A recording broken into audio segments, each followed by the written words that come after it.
All right, Paul, we are here together. For many years, we were on the same side. Now we're on different sides, but fighting the fight of making advertising better.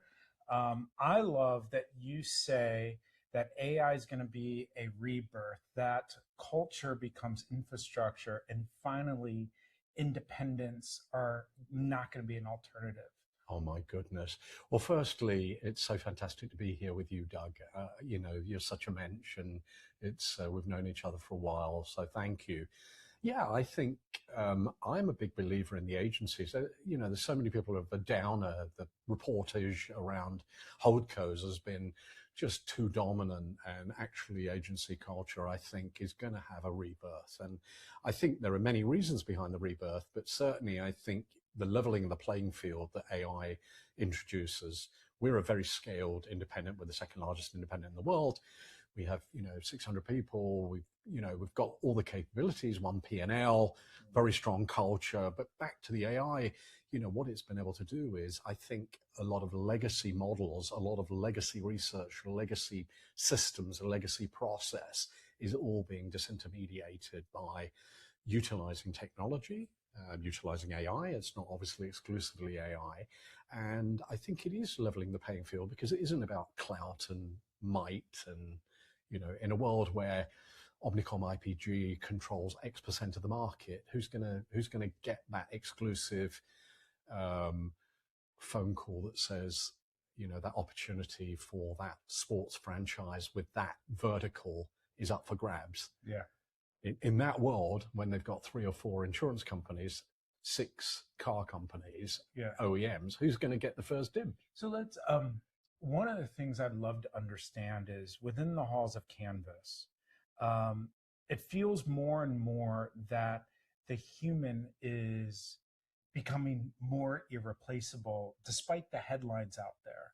Talk a little bit about how you're making sure that human is what's actually intelligent, not the AI being what it is. It's such a great framing of, I think, a massive debate that we're having. And I think it comes down to, we don't need to do more. We don't need cheaper. We need judgment, taste. And judgment and taste can be at a very macro level. Obviously, having taste is irreplaceable, but judgment is with huge databases. Yeah. Judgment in what insights really matter. No one ever said, I want a 120-page deck. Yeah. And any client that I've ever known is, start with the insight in mind and work back, and let's then iterate off that. But that's going to come from judgment, isn't it? It's going to still come from judgment. And even if a pro forma might have come from an agentic tool that you're using, it's still judgment. It's still the judgment which research is going into that agentic application. So we are setting up mechanisms by which we can iterate, and the judgment comes at multiple phases. But again, back to the leveling the playing field, it means maybe we don't need those armies of people. Wasn't it always famous? What? Am I paying for all these people in the room? Yeah. That client used to say. How do you then look at, for advertisers that are so used to charging on an FTE basis, shifting their mindset because Billy the bot isn't on a staff plan, and you have less humans, but they're doing better, more strategic, less robotic work? I think there will be this huge shift to outcomes ultimately. I don't think anyone has cracked the formal outcomes. I'm going to be paid for an outcome, because obviously the attribution that goes into an outcome can be so varied and outside of any one discipline. But I think that there is a transition to value-based, efficacy-based, outcomes-based economic models, but with hybrids where actually, do we really need 100 people to do what I would call very basic functions? Why don't we upgrade them? So what we've been doing at Canvas is we're doubling down, not just on the operationalization of a process, and we call it an outcomes roadmap, obviously driven by data storytelling, the integration around what we call MarCom, communication planning. But what we're also doubling down on is the implementation of incredible training and the retraining that's going to go in. And I think what we have is multi-generation. So, we've got leadership training, that's a universal skill. Insights training, we have redefined what it is we do.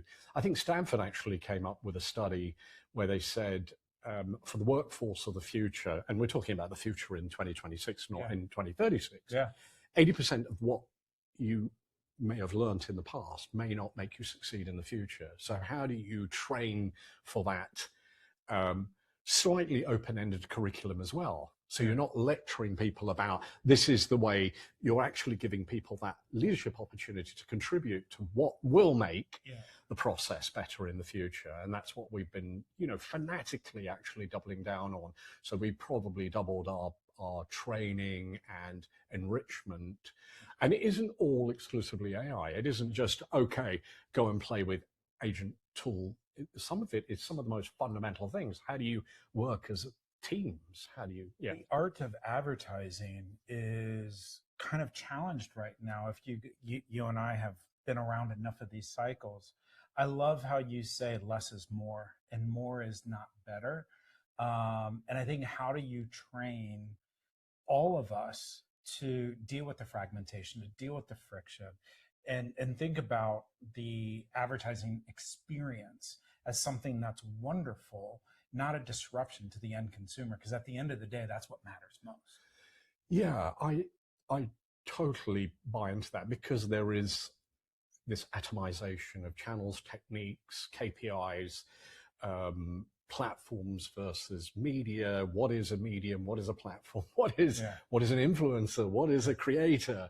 I was at Columbia University. I lectured in transformative storytelling, and I took what I had done in a prior life at Naked and applied it, and we're applying it at Canvas, and we've got a periodic table of content, for example. And it's quite complex. It's a bit like your story world is made up of all these different techniques and platforms and channels. And but because you got more doesn't mean you use more. What you do is the insight to do more with less. How do you really draw down and understand that engagement is what is most impactful for that demographic or that particular group. And yes, I think trying that is so fascinating to me, because it's academic, but it's also, we're living it and we're breathing it and we're seeing it change iteratively in front of our eyes day by day.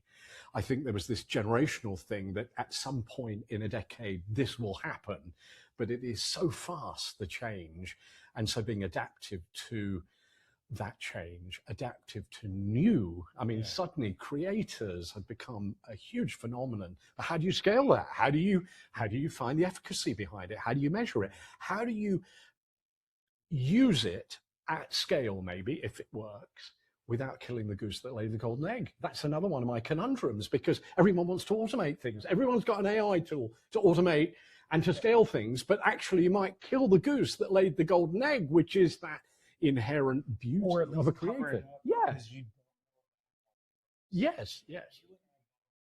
In this industry, when media and creative were together, and you couldn't tear them apart. You couldn't discern what one was or the other wasn't. How do you look at Canvas today, which is mostly but not exclusively media, and you look at the world of everything around you being at your disposal? How do you think about where creativity ends and begins with all the technology and the labels and silos? I try not to define what we do and what they do, and they do and what we do. I think great collaborations will always almost get everyone out of the way. The media and the creative come together. Almost, I remember when I ran a creative agency, that's what we used to say. It was like, this is the idea, and this is the message, and this is the medium, and here's the context. So we even created the 3 C's, content, context, and contact. And Nirvana is created by these 3 simple words. And these 3 simple words, but God damn it, now it's complicated. Now it isn't just one creative agency, it can be a multiplicity. Yeah. When we work in an ecosystem with some of our clients, we can be working with multiple, we may be the media AOR. I think the beauty of media is that certainly never bought into the arrogance of we got to the top table as media executives. We are a community and we're only as strong as the partners and the respect, the mutual respect that we can have for this incredible ecosystem. And that goes for partners, that goes for technology suppliers, that goes for people who may be creating algorithms to solve business problems. It could be working with the Imagineers, it could be working with amazing creative agencies. But I think, again, that atomization, and never was there a time ever before that collaboration, but also open-mindedness and a curiosity to really stretch yourself as to what those definitions of engagement might be. Yeah. What might be that measure? And then obviously we need to reverse it back, because we're the media guys and we're the nerds who have all the data, to actually then understand what are the values we place on, whether it's engagement, whether it's attention, whether it's any one of those other things other than impression or a CPA. The notion of culture being so critical. Yeah. You guys have won a couple of top 10, places to work. It's what makes an independent spirit so strong. How do you think about culture in today's technology world? It's something that I, really am trying to bring into even the ad tech space that we're in. Well, I think when it's almost inconceivable to think we're 10 years old. So we're celebrating our 10th anniversary and we're calling it our anniversary because we're going to celebrate it every day as opposed to a day. But what I think we set out to be was a mission-based company. And I know it's easy. A lot of people say that, but we really I felt that there was this incredible opportunity to create something that was built to last and all those things that are cliched, but where people really, and we call them, the restless optimists, and they were restless for change, but they were ultimately optimistic. I like optimistic people. I like people who solve problems rather than, look at all the negative sides. You figure out how to judo move an issue. But where I'm coming back from is this idea that culture was number one, number two, and number three priority in the business plan, and everything else will follow.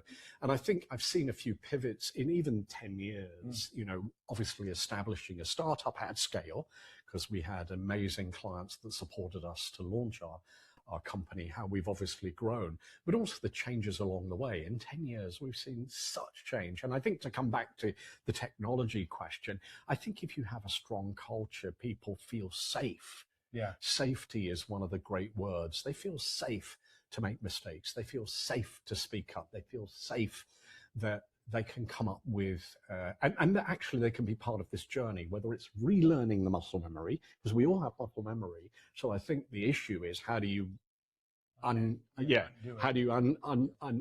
the muscle memory for certain generations, but then there's a generation growing up who are totally emboldened, and I think they just need to be safety. Yeah. So that is culture, and it's a very fragile thing. So every day we work on it. Every single day we think about things that we can be doing to nurture positivity. And one weird thing I'm going to say is let's have a bit more fun. I loved this industry. I loved the camaraderie. I loved the friendships I've created that have lasted a lifetime. I have loved the people in this industry. It's so amazing. And yet, the outside rhetoric about AI is going to do this and this merger's going to, and of course there's a bloodbath out there. A lot of people are looking for jobs, and it's an incredible shame, but we need to get back to have a bit of fun as well. And I think clients want partners who have that wonderful balance of the EQ and the IQ. They want, obviously, business partners who are fanatical and will throw themselves under a bus in service of that outcome, in service of, obviously, their ultimate business goals. But they also are humans, and they want And when I say fun, it's not necessarily 3 o'clock dancing on a table, but they want an environment where we actually enjoy each other's company and we nourish each other, and we have, you can kind of finish each other's sentences and you feel like you're partners, as opposed to, I'm going to take an order and I'm going to go away, and in 3 weeks I'm going to provide you with a PowerPoint deck of 110 pages. So using that, and to bring this to an end, what is one thing advertising as an industry needs to stop doing? And what is one thing they need to start to do more of? I think that we should stop expressing everything as a cost, as an expense, and what we should do, double down on, is the value that we provide, the efficacy, and I think through that lens we will retransform the way we measure, the way we attribute, the way that we actually become business partners, not agencies. And I think, the decades, the holding companies allowed themselves to become executors, and that's why they are trying to change the engines while the airplane's in flight, because they relegated themselves to become executors largely and got paid, as you said, for the executional. And if a lot of that will be automated, how do you then, in a matter of a year, 6 months, 18 months, upstream? Everyone's talking about upstreaming, but it's easier said than done if you've got 100,000 people and people fear for their jobs tomorrow and what have you. We have one P&L, we have no turf, ego and greed. I like to say that my partners are my partners. We're in the trenches together there. There are no hidden agendas. We do what's right. That's great. Every day. And what's one thing to start as an industry? I think I'm going to say it. Let's reinvigorate this great industry of marketing. I think it's the same on brand marketeers. You hear it every day, whether it's brand marketeers or agencies. I think that partnership, let's do more to nourish that partnership. Let's do more to collectively not be the 4As and the ANA and the, and they all fragment into silos. Let's actually collectively come together and say, how do we elevate what this great discipline of marketing and media and communications, how do we elevate it to something that is revered? When I grew up, in London at a time where I've been in America for 30 years, don't get me wrong, but my reminiscent is, you were really, really proud, and, people would know that you worked at certain agencies and they knew what you'd worked on. It was, and it was, we shaped culture. We shaped culture through advertising. And, maybe we're not going to do it in the same way. Clearly, 30 years later, it's a different ballgame. But I think we can elevate the discourse around what it means to be a brand marketeer, what it means to be an agency, what it means to partner, what it means to partner across the ecosystem of ad tech, AI, platforms. They're all a community. And, I can't say it enough if I don't. It's not just about Canvas, and we're very protective of what we are creating every day, but we're very, very focused and protective of the relationships we've built with the entire ecosystem. And it's not just, I think clients see it and respond when they go, oh my God, these relationships you've been building over, over multiple years really are paying those dividends. And that's the X factor, that no amount of clout, no amount of AI will immediately replace. Some of them will be replaced. But Awesome. Thank you. Paul, thank you. That was just so insightful. I love everything you said around how we got to nourish what's great about this industry even further. Doug, thank you for being a friend, and thank you. And congrats on all the success you guys are having. Thank you.